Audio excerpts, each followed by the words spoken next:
As far as my emotional part of the chase and the act of getting high, it was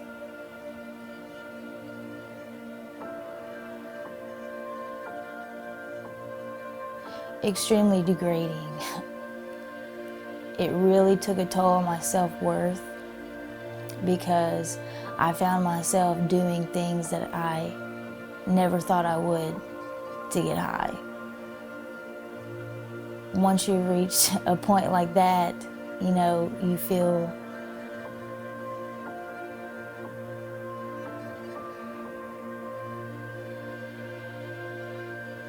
you just feel like nothing.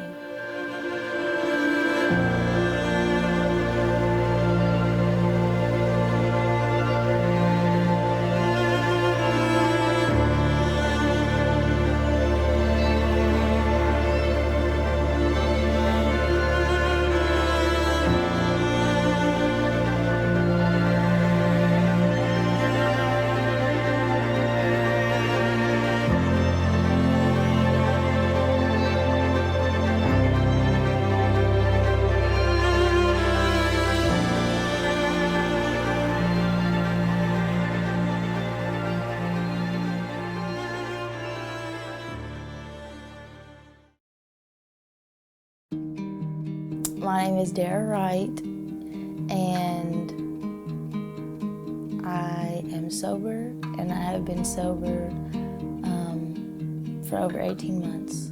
Growing up, I had a really good family, and I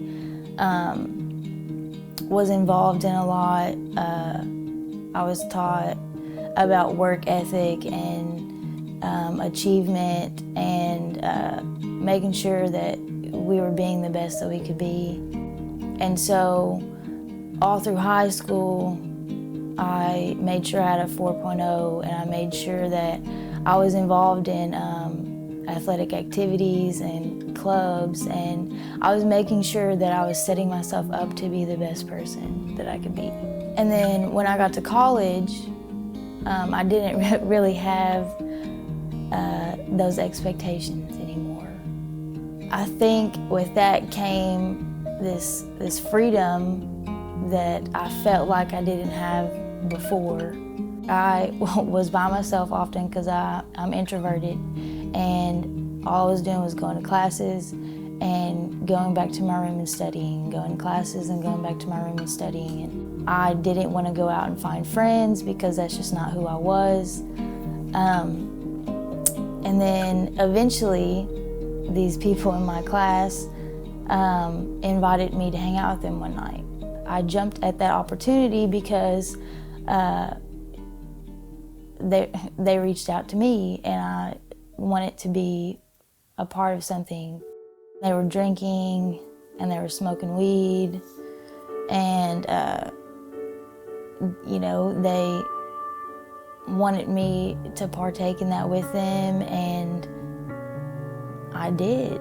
At first, it started out, we were just doing it on the weekends. We were just partying on the weekends, and then it started to turn into a couple of days a week, and then every day of the week, I just continued to do that. And like, it was a lot of them taking and me giving, and like not really me receiving any benefit other than like being able to be a part of their crowd. So I think the end result was I ended up with an addiction. Like I felt like I had to be high every day of the week. And then I think it also created a dependence on the acceptance of other people, because I was constantly chasing their approval. I was constantly chasing the need to belong. And sometimes I think, looking back, like that was way more detrimental to me than the actual drugs and alcohol was. Whenever the weekends turn into an everyday thing. I could not do anything without either getting high or thinking about getting high. I was skipping classes. I was making excuses of why I couldn't come into work. I wanted to sleep all the time, and I really wasn't eating that much because I was spending all my money on weed and beer, or all that, and so I didn't really care about eating. My family tried really hard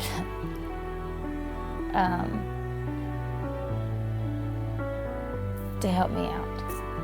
When they found out that I was struggling, and I didn't care.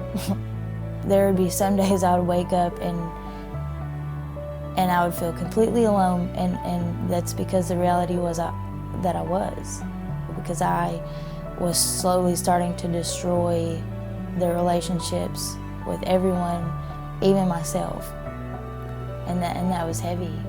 That was a heavy thing to carry around for a while, and I think that's why, because I felt that way. That's why I continued to get high, because when I got high, I didn't have to feel that way anymore. And then when I came down, I felt that way again. And then I had to get high so I wouldn't feel that way. And it was just another never-ending cycle.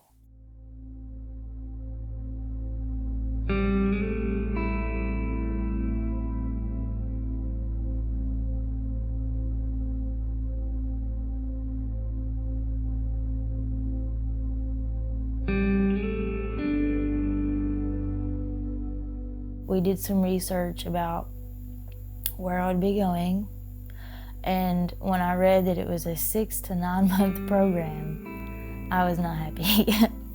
I just continued to get high because I was upset about it, and my feelings were hurt, and I was a little bit afraid, and I was feeling all these negative emotions. And one night I remember I was in here in the living room, and I came in, and I don't remember what we were talking about before, but I remember specifically saying to Mom and Dad, if this is the life that God has for me, then I want nothing to do with Him. And then I left, and I took a handful of some, I don't remember what they were, but and I drove around, and I was just hoping that somebody would hit me, because I was too afraid to take my own life, but I was hoping that someone else would do it for me, because I didn't want to live anymore. I had the mindset that I was just gonna get there, do my time, and get out. So for the first 10 days, I was angry, and I was bitter, and I was resentful, and I was like asking why. I was asking, God why. I was asking myself why, why, what have you done to put yourself here? I remember crying myself to sleep for like 3 days, and it was rough. And because you're there, and for the first 10 days, you don't have anything to do but think about why you are there. And they had this chapel in there where you could go and you could sit and you could pray, or you could read devotionals, or you could just sit. And I was not going anywhere near there because I was done with God and everything that had to do with Him. And so I avoided the chapel for, I think, maybe a month. And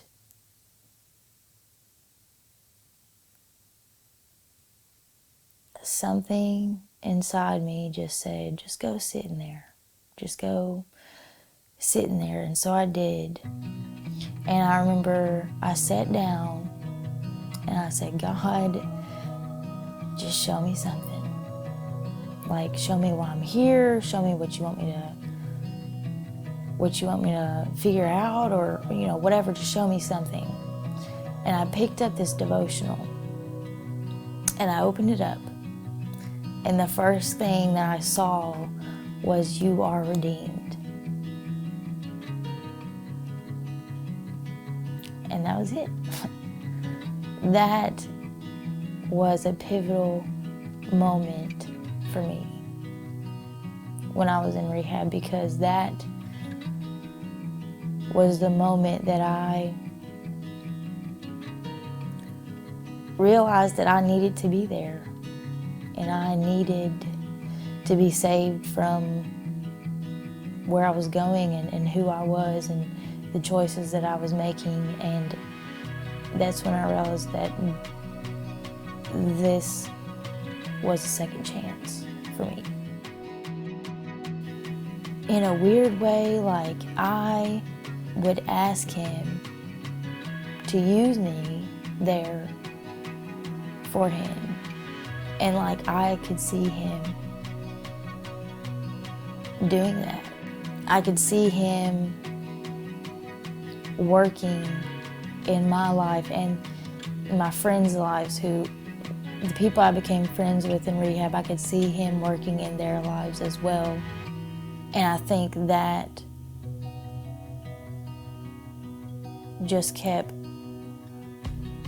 that's what kept me moving forward. Like, I didn't give up, and it didn't become too hard, and it didn't become something that I didn't want anymore. So I think that he did play a huge role in my recovery.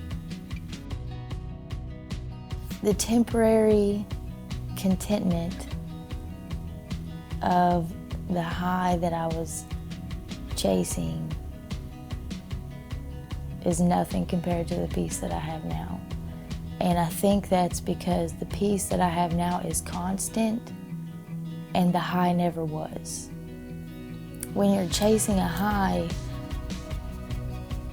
you feel dirty, and you feel unworthy, and you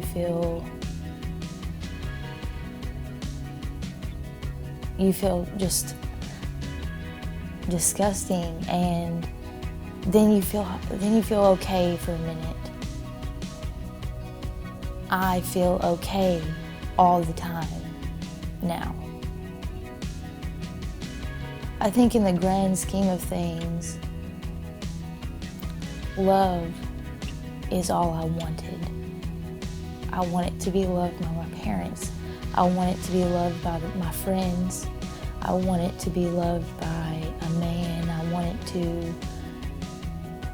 I just wanted to feel loved, and I wanted to belong. And I was looking everywhere else but where I should have been looking. And now that I found that,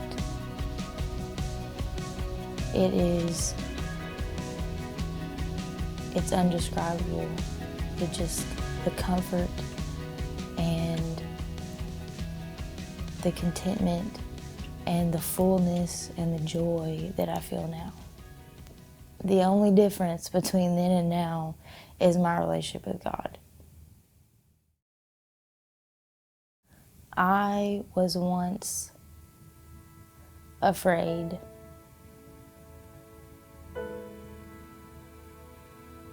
that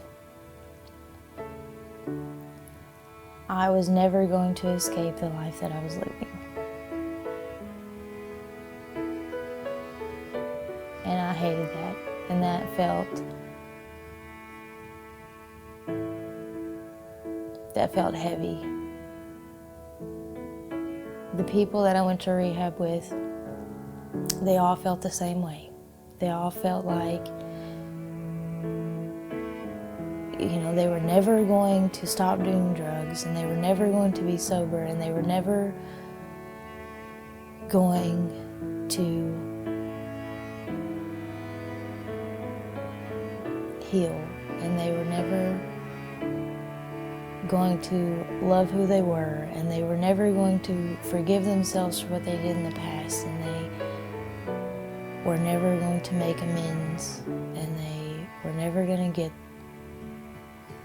There were all these nevers that seemed so true.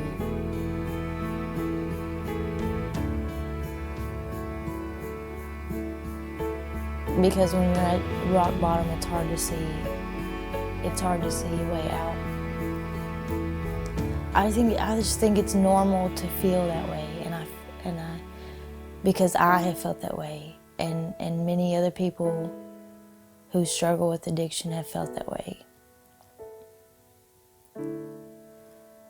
And the only thing I can really say is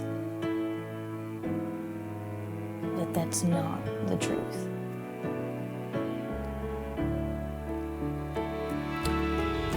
The truth is that there is a second chance for anyone who wants it, and there is freedom for anyone who wants it, and there is love for anyone who wants it, and that's really a choice that someone has to make for themselves. My parents couldn't make that choice for me, and my friends who didn't want me going down that path couldn't make that choice for me. I think that's hard for people who have loved ones who struggle because they want it for them so bad, and there's nothing that they can do about it. But there is hope, and there is a light at the end of the tunnel, because I have been there and I've seen it.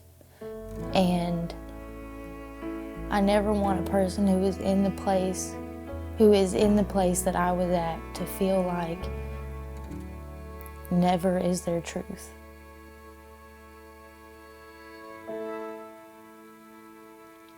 And I think the first step is just admitting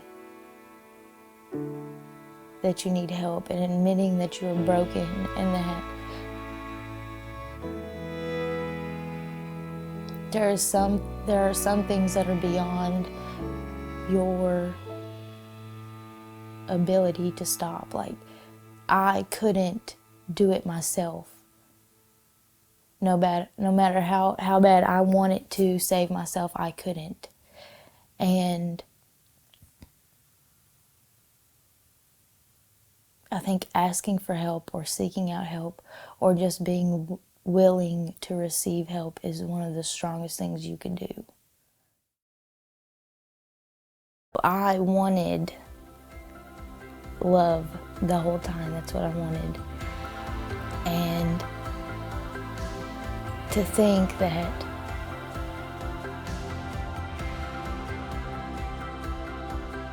a shepherd would leave the flock of 99 to go in search of the one lost sheep to bring him home. That's the love that I wanted. Even though I was running from him, I wanted someone who would chase me down and bring me home.